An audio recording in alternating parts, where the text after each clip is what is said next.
could have it smaller. I could. I kind of like it a little bit looser, though. Yeah. It's like cash. It's like cash. It's like cash.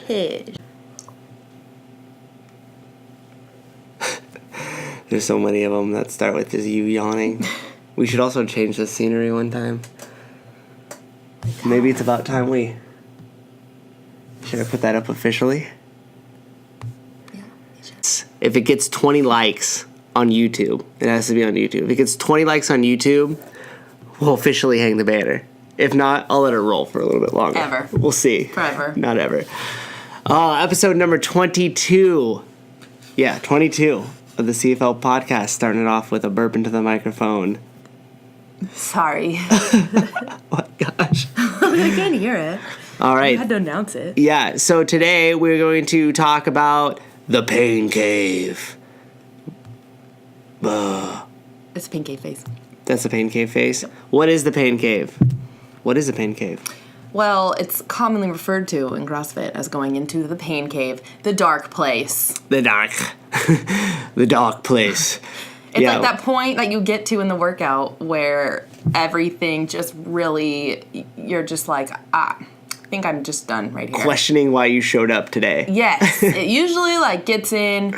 So for example, if you're doing Fran, which is 21-15-9, it's right into that 7 into the round of 15. Yeah, midway and through you're the midway. I am literally halfway and I am in so much pain. I don't know how I should go on. Hence the pain cave. Hence yeah, the pain or if cave. you got a 5-round workout and you hit that third round and you're third to fourth. oh my gosh, I got 2 more of this, right? And everything's burning and everything hurts and everything else. It's the dark place. That's referred to as the dark place or the pain cave. If some of you guys have been tuning in and watching the regionals, or they should do just a tune-in radio for the regionals. Live streaming cool. podcast. Yeah, look at me just sitting here throwing out ideas. Coming up with ideas. As if they didn't think about that and probably were yeah, it doesn't make us any money. This is a great idea. But if you guys are turning into the regionals, you'll hear them often referred to. They're in the pain cave, or it's at that point where everything's just burning and you want to quit. You want to stop. It hurts. Your mind's telling you that your body's gonna break. Breathing really hard. Your lungs are on fire. Everything's gonna burn, but that's actually the best time to improve, and that's when the workout has actually started. So whenever people go into the pain cave, a couple things happen. We could go through this, what happens for you when it starts to go? Oh, give me a workout. I don't know. Karen. Oh, God, that's Karen, the worst 150 wall balls. Grace doesn't have a great relationship with that workout. I've had really, really bad history with that workout. Karen, 150 wall balls for time. Okay, so I think it starts when you look at the workout and have the reaction that I just had. Because, if you look at a workout and you're okay, you know what, I'm going to go after that today. Okay, well, let's say that you didn't know the workout ahead of time. But it was a new workout to you. No, it's not Karen. It's a new workout. You're on round 5 of round 3. Everything's starting to hurt. You realize you maybe came out a little too hot, and you're like, crap, I can't really maintain this pace anymore. What's the first thing that goes through your mind? Do you know? I think my mind just, stops. Yeah, see, that's the problem. I think most people don't actually have a plan. Yeah, no. And this goes back to if you underestimate the amount of pain that the workout is going to be, and actually don't really refer to it as pain, because pain is associated discomfort. Well, but why don't we want to call it pain? And because pain is associated with something that's harming us, that's not doing us any good. And when we're in a workout, relevant, which we've chosen to do. If a barbell is if a barbell's crushing your neck, that's a different type of pain. Right. But if you're just hurting in the run, or you're on the rower and you just want to quit and the lungs are burning, that's not that's a discomfort, like you said, and that's actually a stress that we're applying to the body. And what our job is to adapt to that stress. So when you enter the pain cave, having a plan. Right? This is going to go a little mental side of the game today, but having a plan when you reach that point is really important, because then once you hit it, you're saying, okay, I'm here. I knew I was going to be here. It's going to end. Well, yeah, of course it's going to end. It's more like a pain tunnel. But nice. That's a better way to describe it. Pain tunnel. But it can become a cave if you start to shut down. And the tunnel is probably a better version of saying it, because if you could continuously look at the positive, or that light at the end of the pain tunnel, and you could keep moving towards it with positive self-talk, right?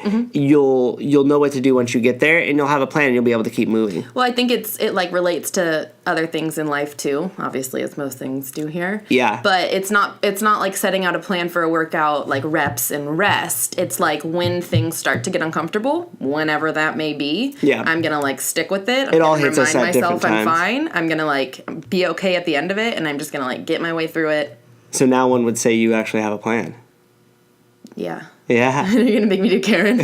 Right now, live. No. We're going outside. No. It just cuts to you midway through. But yeah, that's what's needed. Like, most people underestimate it. They look at the workout, and maybe it's something simple. Like, let's say it's just a 200-meter run and 10 box jumps, like it was on Tuesday.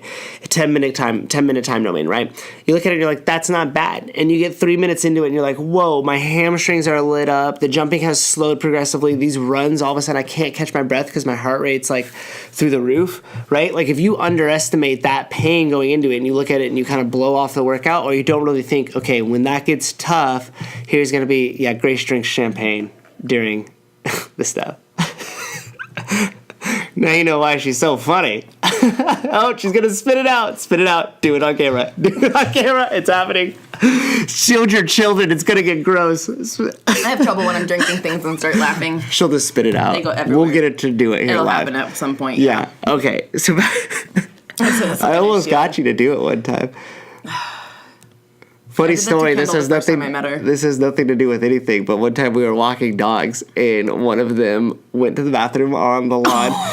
And Grace had to. First off, I offered to get it, right, with like the little bag, because we don't want to be rude, and she's house sitting someone else's dog. So I offered to do it for her, and she's like, "No, I got it." Well, he is pretty far away, but he's like, "I guess I could do it." Okay, whatever. Either way, I offered, whatever version of the story you want to take, I offered to do it first. And then she goes to do it, and I decided to go, right when she went to go pick it up. And then she started doing it for real, uncontrollably. Are you going to do it right now? No, it's just thinking about it. And then I just started dry heaving. It was the whole time. It was absolutely hilarious. Okay. Cut back to podcast. To the pain cave. And we're back. Okay, so with the tunnel, like having a strategy and making sure you know, okay, this is gonna hurt when I get here. This is what I expect, but I have a game plan. I'm gonna focus more on the jump. I'm gonna focus more on deep breath during the extension.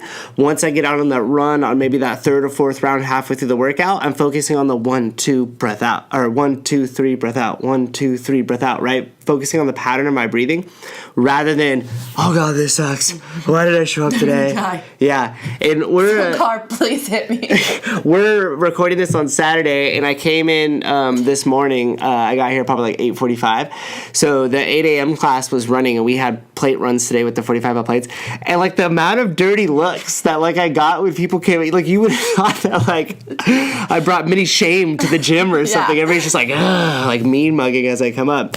But yeah. So rather than doing that, maybe coming up with a better strategy, breathing, or just talking yourself through it, right? Just remind yourself you're fine, you're good. Yeah. I like to always go back and focus on my breath, because then I remember that I'm not actually working as hard as I think I'm working. If you're like, I'm still breathing, like I'm actually still fine. That's a good point. You could bring it back to your breath. I tend to try to focus more on the like integrity of my movement, or we'll try to change something in my movement. So if it's a wall ball, I'm thinking, okay, on this next workout, I'm really going to sit taller with my chest up and take a big deep breath as the ball goes up. Idea. Different things like that. That way it just keeps me focused. And then once it gets really tough, like Friday's workout did, second set of wall balls and you start dying, then it's just about taking a breath, understanding. Sucking it up. A little bit of it, yeah. But also understanding that it's not, jeez.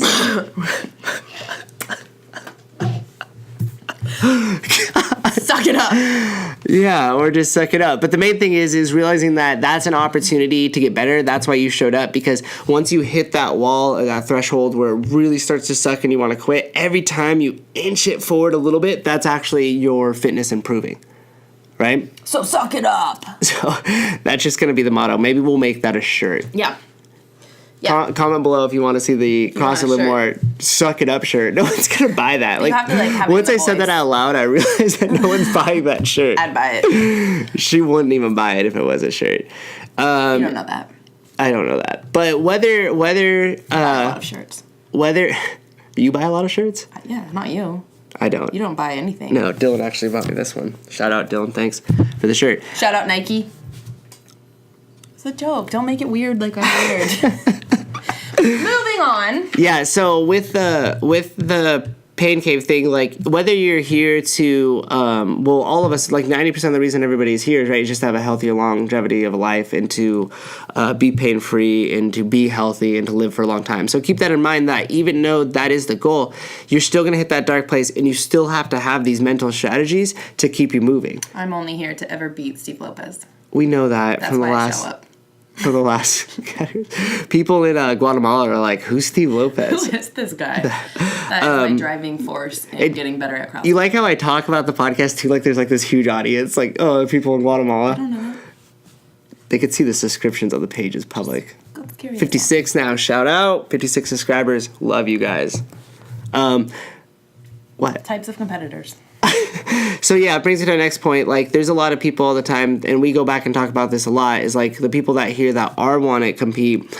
I started like thinking about it, and I kind of broke it down into 3 different categories of competitor. Okay, what's our first one? Okay, so category number 1 is what I call the serious competitor. They're there for long term. They understand that to be competitive in CrossFit, we're talking about being competitive in the open and hopefully making it to regionals. So CrossFit as a sport, not as a workout regimen. CrossFit as a sport, not as a workout regimen. Right. You're making, competitor number 1 is making the decision and saying, I want to be competitive in the sport of CrossFit. I want to put in more than just getting healthy in the class. Right. I want to compete at it. And that competitor is focused on longevity. That competitor does all the right things that are outside of the gym. They're not really worried about stacking on several workouts. They know that quality of the workout is important. They're focused on nutrition. They're focused on... Do they drink rosé? Probably not, no. Number 1. Or on a very rare occasion. They're focused on recovery after the workout, a proper cool down. They're focused on focused recovery during the evening. They're waking up, they're mobilized about it. Essentially, almost every decision you make, if you want to be serious, has to lead towards you. Is it going to make me better in the gym or is it not? Every decision has to lead towards that ultimate goal, right? Literally, from the time you wake up to what you put in your body immediately to how you warm yourself up, that's not and you drink champagne. No, I'm fine. I'm just want to know what number 2 is. And that's what I want to know if I qualify. Okay, and then so that's what competitor number 1 does, right? Almost every decision revolves around making it to regionals. Okay. CrossFit. Yeah. What's number 2? Number 2, competitor number 2. They're halfway there. Maybe they take it a little bit more seriously and they're kind of paying attention to what they eat, but they're rushing sessions. Or what they're they hurrying. Drink. Or what they drink or what they don't drink, right? Or maybe half the time they're good. I only drink on the weekends, right? I drink water in between drinks on the weekends. Yeah. They're rushing between maybe a strength session, partly focused right into the Metcon workout because... They got to get it all done. Right. You're trying to cram a bunch of stuff in. You're not focusing on quality. There's zero detailed warm-up into it. There's zero cool-down after the workout. There's zero focus on recovery in the evening. Some of the decisions, some of the times revolve around the workouts, not necessarily all of them, right? That's why we're drinking and eating the right things. So they're a 50-50 to me. That's what competitor number 2 is. Half the time they're okay. But these are only competitors. Right. Oh. It's 3 different categories of competitors. Okay. We're not even going to go into... But it was like regular people, and I'm like, God, then what is 1? Just all of the rest? No. Regular people don't even... Regular person doesn't even fit into this at all. Okay. Okay, this is the type of people that are wanting to be competitive. Okay. So then competitor number 2 does half the stuff half the time, which essentially is just treading water.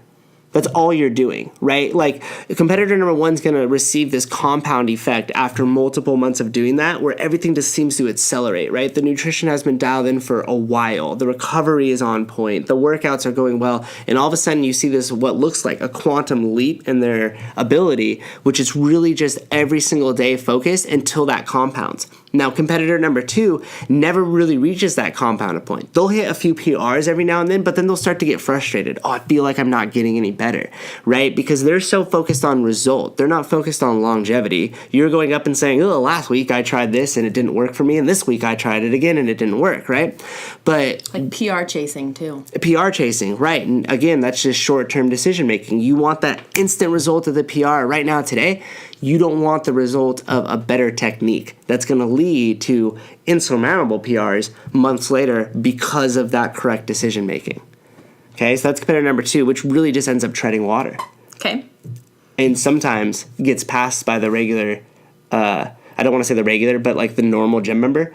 Because like the gym member who's just here to work hard for an hour. And 100%, because what ends up happening is they hit quality sessions every time. They're hitting the Sunday mobility. They're asking questions to you guys about nutrition. They're slowly doing it, not focused on... Well, they're getting in like ample recovery. And right. Just coming here to hit it hard. And then when you're thinking you're hitting it hard for 5 workouts in a row, you're not really actually hitting those 5 workouts in a row. Or then you're just drinking on the weekend.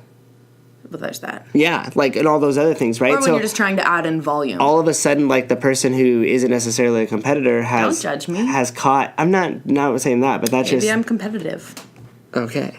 We'll start with Karen. See how competitive you are.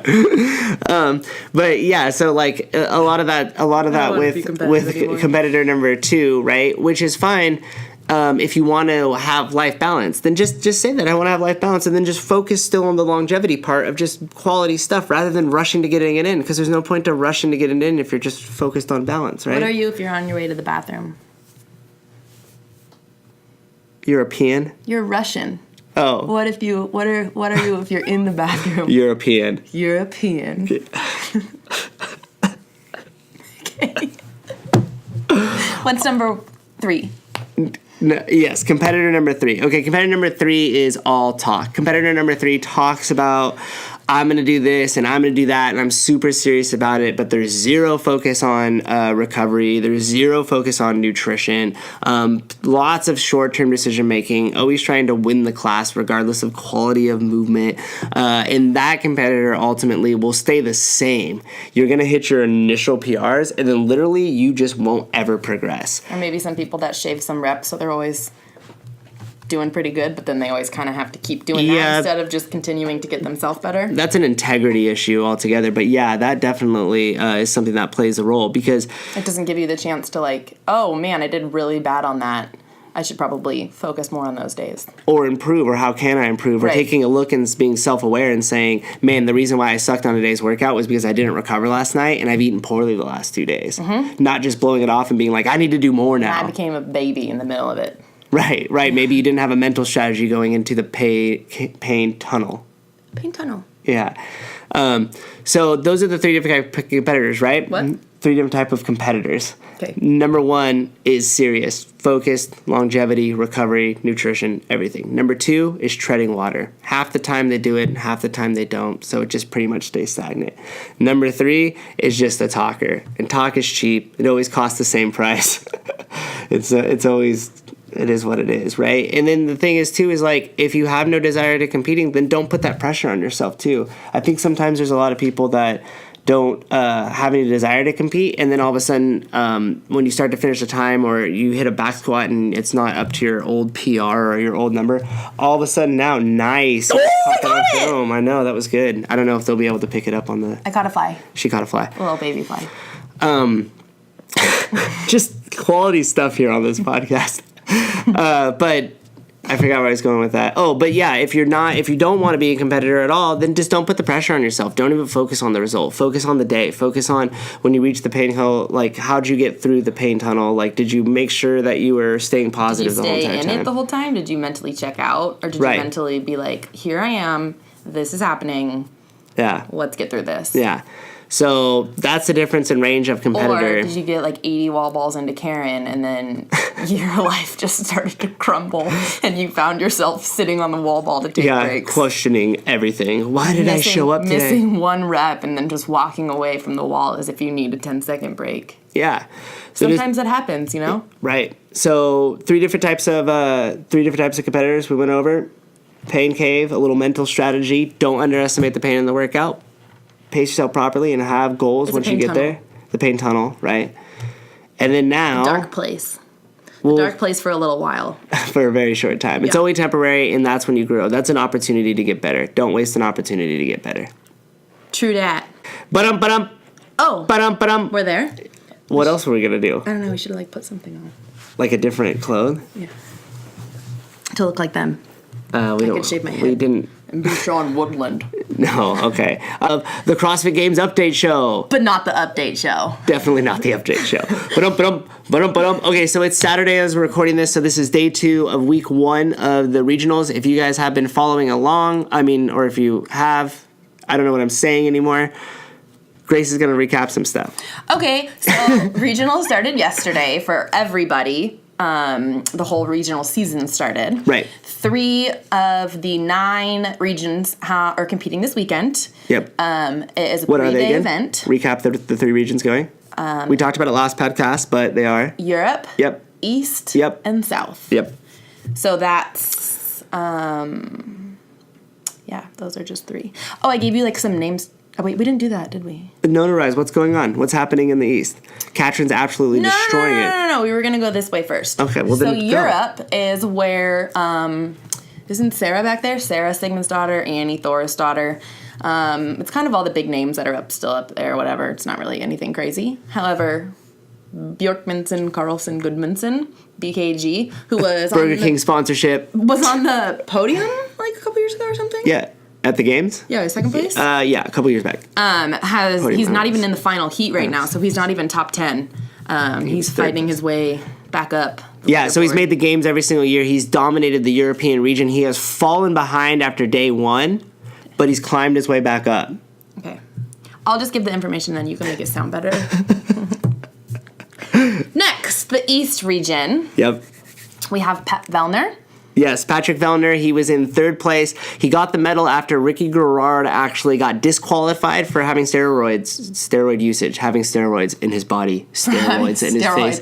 So he actually got disqualified, giving Vellner 3rd place 2 years in a row. Yeah. He's gotten 3rd place 2 years in a row. He's pretty much the star of the East region, and he's currently in 1st place as of Saturday, right? Yeah, he was killing it. Do we know that? Yeah. I think so. So he's done awesome. But the only person who has been a multiple time games competitor and actually gets selected for Team Canada when they do the World Invitational thing, Alex Vigneault. Yes. He's in 25th place. He has not had a good start to his regionals. Then he has had some Karen type moments. He got in the pain cave and could not get out. Couldn't get back out. Yeah, the 333, which was also an event in the CrossFit 2014 CrossFit Games, they took it to regionals and they ran it on the air runner. And the variance between running it out on the asphalt and running it on the air runner has been significant. Not one single person has beaten any of the time from the games. It's actually been significantly slower. So the air runner is really where the workout starts. Super boring to watch because it's just people on a treadmill, but during that portion that makes or break it. So Alex Vigneault actually got there first person, and then so it's a row double event. Unders, and then you finish on the air runner. Right. First person in 20 people to get on the air runner. Ended up in 31st place. Yeah, so not good. He dug himself a hole on finishing day 2. And what place did you say he was? 24th or something? Yeah, he's down there. He won't make it to the games this year. I'll call that right now. There's just not enough with 2 events, and with how competitive his season is unfortunately over. But he's still a great competitor. Patrick Vellner for the men of the East, women of the East. Katrin Davis-Stadda is absolutely dominating everything. They just did a thing up and they put her across all the women of the 3 regions that are going right now, South, Europe, and East. I didn't see that. And she won it by a landslide. Yeah. About everything? Yeah, she's coming in first and second. So we'll make the call here. I think this Katrin Davis-Stadda coming back in, a refocused Katrin Davis-Stadda could easily win the CrossFit Games in totality. Okay, so let's pick a person each region, and then at the end pick who's the game winner. Okay. You're picking Katrin? For the female, yeah, Katrin, absolutely. All right, I'll pick Katrin. She's really dominant. We haven't seen Tia or Cara go yet. That was 1st and 2nd from last year. They're in Australia. They'll also be really good. It's kind of cool to kind of compare times, but it's a little fuzzy because the next regions get more time to practice. More time to practice, and you've already seen it done, so you have a little bit better strategy. Like absolutely. If you watch a person do a workout and they come out and they're like, don't do those, don't go unbroken, Right. Then you're like, okay, and you can go into it smarter. Yeah. So South, wait. What's up? That was it. Yeah, okay. I know. And we only have 3 more minutes because we're going to run out of SD memory. So South, Men. There's not a lot of big names for the men. Sean Sweeney is currently in first place. He's a fave. Yeah, he's looking really good. He seems to be completely poised. Mentally, he seems to be on top of things this time around. So I think he'll stay on top of that slot the there. cowboy. Roy Gamboa is also looking to go back. He's a multiple-time games competitor. I know these names aren't household names, but these guys are still really talented games competitors that tend to make it. Finish because we need to say something else. Okay. And then the other people from the South, Camille is working her way back into the top. She worked her way back into the top 5. She had shoulder surgery this past season, so she's been clawing her way back in. And she's been doing well. The bench press they knew was going to be slow, but she was able to make it through. Margot, we're still rooting for you. She came out in the 3rd heat out of 4, which is not a good position. You always want to be in that last heat. But she actually made her way into that last heat. I think she's sitting in 3rd place as a closing out day 2. So pretty awesome for her. I hope she makes it back to the game. She's fun to watch. I know, I love her. Wait, okay. Done with regionals. Ba-dum. Real quick, we also have a very good friend, Wes Kitts, who happens to go to Cal Strength. His wife, Kendall, is a member here at the gym. He lives out of a club in San Ramon and represents the Team USA for Olympic weightlifting, so that's just the snatch and just the clean and jerk. They went down to the Dominican Republic for the Pan Am Championships, and Wes came in gold. He won his weight class overall. He won gold in the clean and jerk and silver in the snatch. So that's really cool to be representing USA. Yeah, first place overall. America. Shout out Wes. We probably should have lived that last time. We could have talked more about it.